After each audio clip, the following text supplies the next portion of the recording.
The New World Order,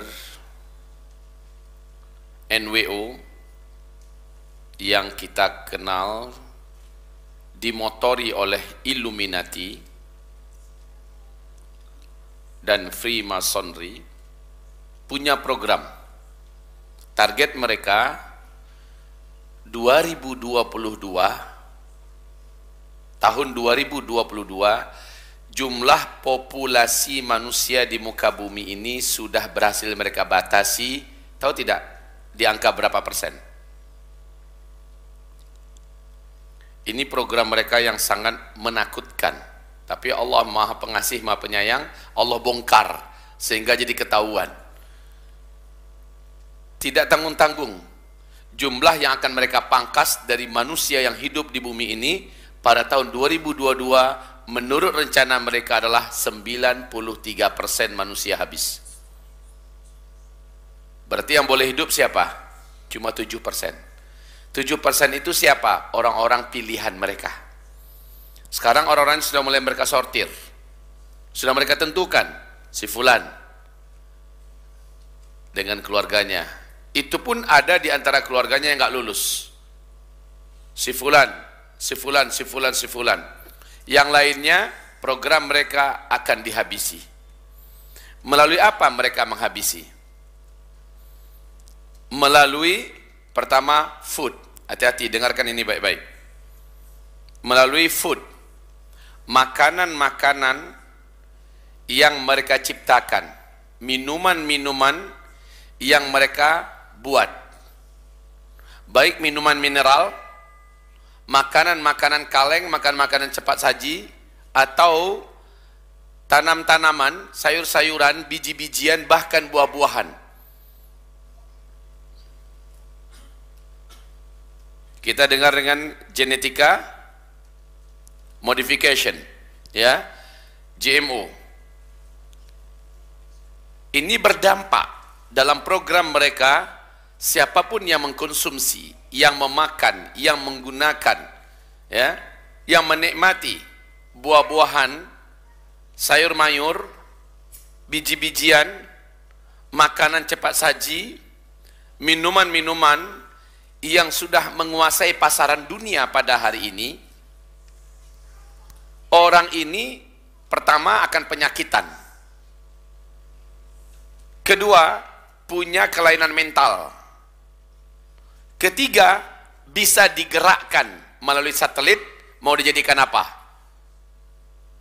Mau dibunuh di tempat dengan cara tekan saja tombolnya dari Israel sana, maka semua yang sudah ada di darah kita, semua yang sudah ada di daging kita, di daging anak-anak dan keluarga kita, langsung plep, mati.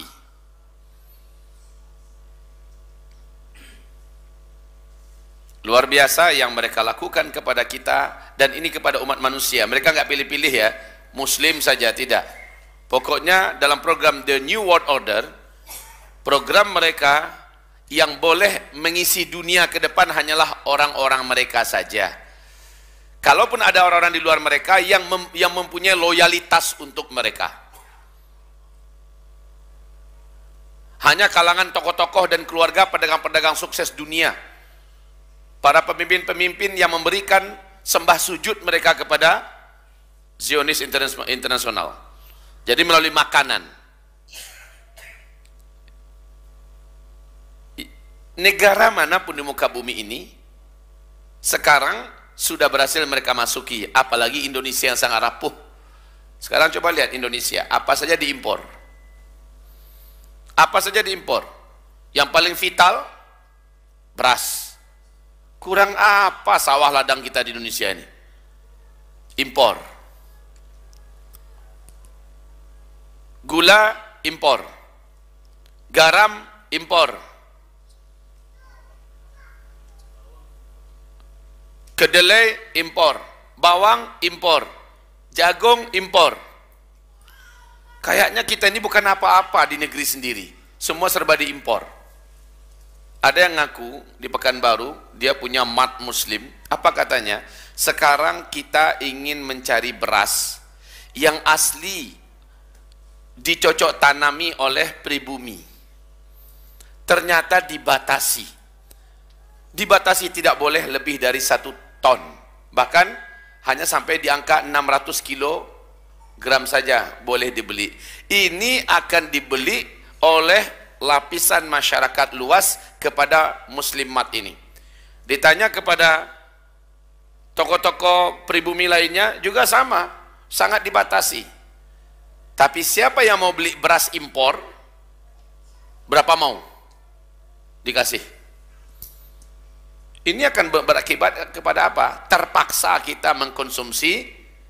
Ini dulu yang masalah, bukan masalahnya ini impor atau tidak, tetapi masalahnya sekarang bukan hanya mematikan ekonomi pribumi kita, para petani dan sebagainya. Di dalam beras-beras impor ini kita wajib curiga besar. Alasannya apa Ustaz? Alasannya firman Allah, alladzina kafaru yufsidun wala yuslihun. Orang-orang kafir itu program mereka pasti untuk merusak. Wala yuslihun, mereka tidak mungkin melakukan kebaikan. Ini yang Allah yang membantah. Asal dia orang kafir, dia memproduksi apa? Kita wajib curiga. Sufyan Ats-Tsauri mengatakan kalau orang kafir melakukan sesuatu, apakah sesuatu itu biasa atau terkesan agak baik sedikit, kamu wajib mendatangkan 1000 lebih alasan untuk berburuk sangka kepadanya. Kata siapa tadi? Kalau orang kafir yang melakukan sesuatu dan itu umpamanya dianggap sesuatu kebaikan, wajib curiga.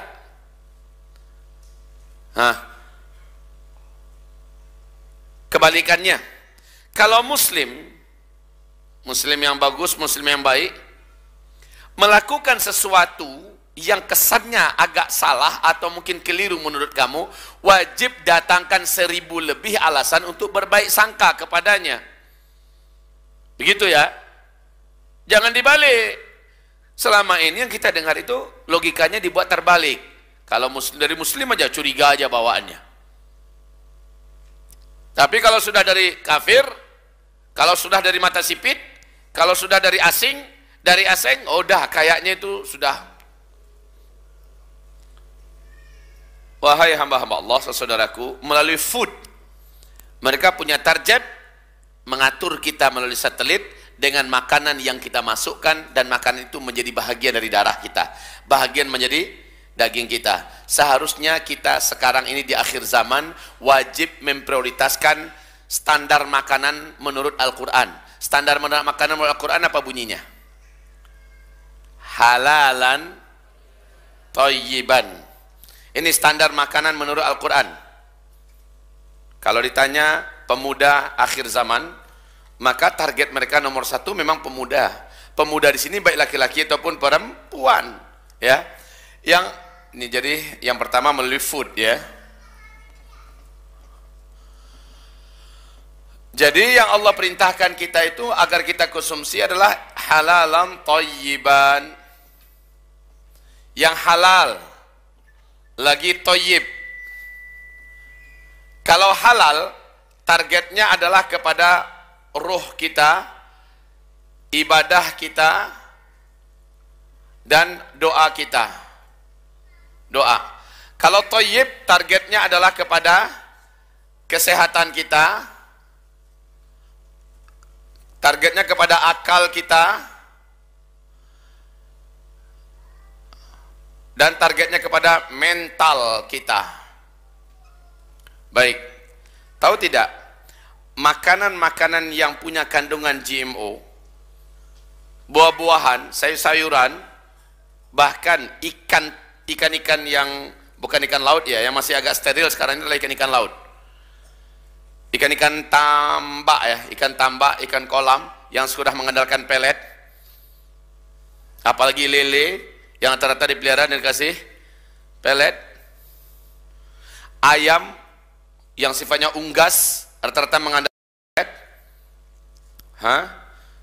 bahkan binatang berkaki 4 sekelas kambing, sapi, kerbau, apalagi yang mereka ternakkan ya, yang diternakkan sekarang ini rata-rata mengandalkan makanan-makanan yang mengandung GMO. ketahuilah bahwa kandungan ini sangat-sangat berbahaya di segi mental. Di segi mental, apa yang terjadi? Di dalam kandungan makan itu sudah dimasukkan hormon yang bisa menyebabkan siapapun yang mengkonsumsinya akan mengalami penyimpangan mentality. Mengalami penyimpangan mentality, macam-macam. Di antaranya yang paling mencolok sekarang ini adalah LGBT. Ini yang paling mencolok. Saya mula-mula nggak percaya, masa iya sih? Ternyata di depan mata kepala saya sendiri saya saksikan. Saya sendiri menyaksikan. Seekor kuda dibeli dari Jakarta. Kuda ini tinggi, hitam, cakep, Masya Allah. Dibawa ke Pekanbaru. Pas kuda itu datang, maconya tuh kuda. Jalannya gagah, loncatannya luar biasa. Saya aja terpesona melihat. Kata saya, mestinya saya yang di atas kuda itu. Karena melihat itu kuda merasa pantas, jalannya hebat segala macamnya. Lewat kuda-kuda betina, nggak minat, cuek dia. Bener. Saya bilang, ini kenapa? Saya bilang, ini gelding nggak? Enggak. 2 biji pelirnya lengkap. Kalau gelding kan 2 biji pelirnya hilang. Lengkap, normal. Biasanya reaksi langsung, namanya kuda. Kan tahu aja kuda, kalau ngeliat cewek langsung cewek, kan gitu kan? Langsung tanda kelelakian kejantanannya muncul. Nah ini enggak. Dia cuek bebek aja, lewat dekat-dekatnya dia biarkan aja. Agak curiga sedikit sih. Kok kenapa ya gitu? Salah satu kuda-kuda jantan lepas. Oh, semangat dia ngeliat kuda jantan itu, dikejarnya. Saya pikir kuda jantan itu mau diajaknya kelahi. Ditindihnya. Waduh, kuda LGBT, saya bilang. Masya Allah. Akhirnya saya percaya, karena sebelumnya saya mendengarkan penjelasan dari seorang pakar gizi dan tanam-tanaman ya, yang datang dari Jawa memberikan penjelasan bahayanya makanan-makanan yang sekarang beredar. Ya, makanan yang diberikan kepada hewan ternak, yang diberikan untuk pupuk, yang diberikan untuk makanan-makanan hewan-hewan atau tanam-tanaman, sayur-sayuran yang akan kita konsumsi, dijadikan pupuk, dan di dalamnya mengandung kandungan-kandungan yang dapat menjadikan kita mengalami perubahan kesehatan. Dari sehat menjadi lemah, mudah diserang penyakit. Karena dalam makanan itu mengandung zat-zat, mengandung hormon-hormon yang sengaja diciptakan untuk merusak kita dan menghabisi kita. Makanya sekali lagi kuncinya dalam Al-Quran, Allah perintahkan kita, kulu mimma fil ardi halalan, makanlah oleh kamu apapun yang ada di bumi, syaratnya halal. Lagi thayyib. Syaratnya halal, lagi thayyib. Kalau halal biasanya itu enggak banyak yang ada label MUI-nya. Nah,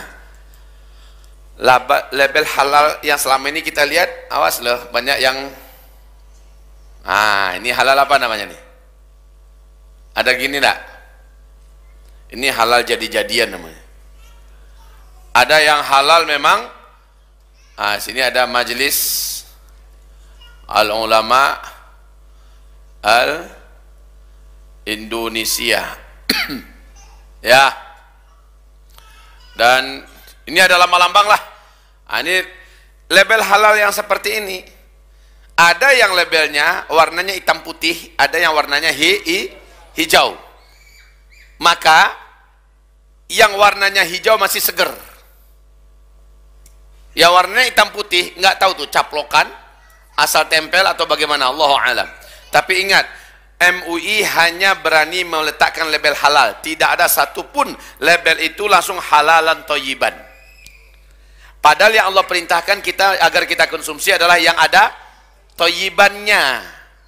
Coba perhatikan kandungan isi, komposisi, ingredientnya, perhatikan. Di dalamnya pasti ada bahan-bahan yang tidak pantas kita konsumsi. Ternyata pasti bermudarat. Thayyibnya tidak ada. Di dalamnya ada pengawet. Di dalamnya ada apa? pewarna buatan. Di dalamnya ada bahan-bahan kimia yang memang berbahaya. Di dalamnya ada kandungan-kandungan yang seluruhnya sebenarnya tidak pantas bagi orang beriman yang berakal mengkonsumsinya. Baik, yang halal saja di pasaran nggak banyak, apalagi yang halal thayyib, belum pernah ada. Coba tanya sama majelis ulama, kebetulan beliau, mereka kan cuma di Jakarta. Tanya sama mereka, pernah nggak mereka mengeluarkan label halalan thayyiban? Nggak pernah. Kalau begitu bagaimana? Kalau kita belanja, jangan asal ada halal muinya, udah aman, belum tentu. Lihat dulu, periksa. Karena melalui makanan, sekali lagi, mereka mentargetkan kita. Secara yang paling di depan itu adalah halal, ruhiyah kita akan mengalami perubahan. Orang yang makan yang nggak halal, orang yang makan yang nggak halal, secara ruh dia akan menjadi pemalas ibadah. Dia akan cenderung kepada maksiat. Secara ruh dia akan tidak bersemangat menuntut ilmu, mengejar ilmu, dan tidak akan tertarik untuk mendengarkan nasihat. Secara ibadah dia akan sangat mengalami kefuturan, futur. Gairah ibadahnya itu mengalami kayak hilang gitu. Ya. Dan yang jadi masalah adalah doa. Doanya tidak akan diterima oleh Allah ketika dia makan yang tidak halal. Baik ya.